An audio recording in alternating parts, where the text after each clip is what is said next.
रखल दिन बाद विदाई के रखल दिन बाद विदाई के आज समय समाप्त भइल।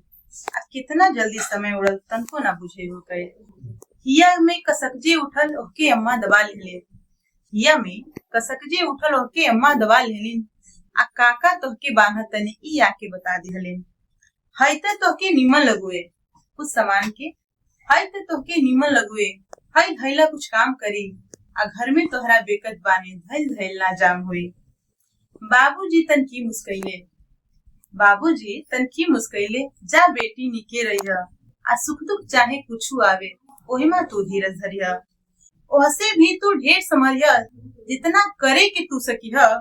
आ ओहसे भी तू ढेर समझिया जितना करे के तू सकिहा। आ जल्दी हम मिले आए उदास न हो रहिया तकिहा। छोटकी बहनिया आछर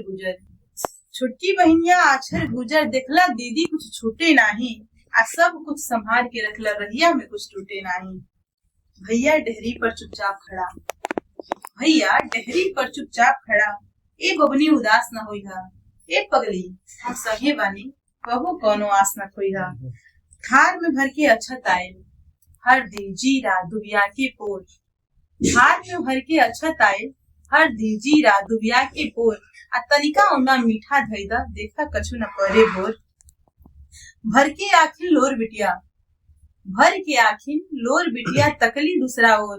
कुछ बूंद भुइया गिरल कुछ अचरा के कोर।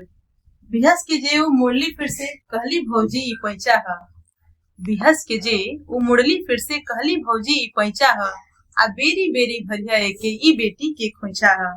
भाभी के करेजा फाटल उहो तेगो बेटी ह। आ का कहीं बबनी भेजेला ऐसने ही रीति ह। दुअरा पहुना हलचल करे कितना देर लगावेलू। अतना दिन से नैहर रहलो गुरगुर का बतियावेलू। खोइछा खप्पर सब मिल गए निकला हाली विदाई ह। आ हर अंगना के राजकुमारी हर बेटी पर आई ह। बहुत बहुत धन्यवाद आपको। आइटम सच सारी चीजें हैं।